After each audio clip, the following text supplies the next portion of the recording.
Nakuha ni Andrei Cacal Labog ng Luna Isabela ang ikawalong pwesto sa National Top Notchers matapos makapagtala ng 94.35% rating sa katatapos na November 2025 Pharmacist Licensure Examination.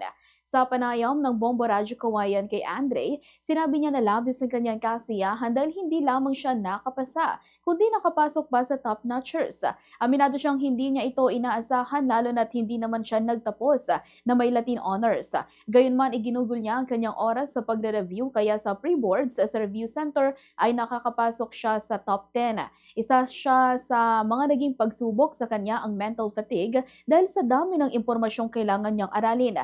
Payo niya sa mga estudyanteng kukuha ng pagsusulit o board exam na magdasal at i-master ang basics.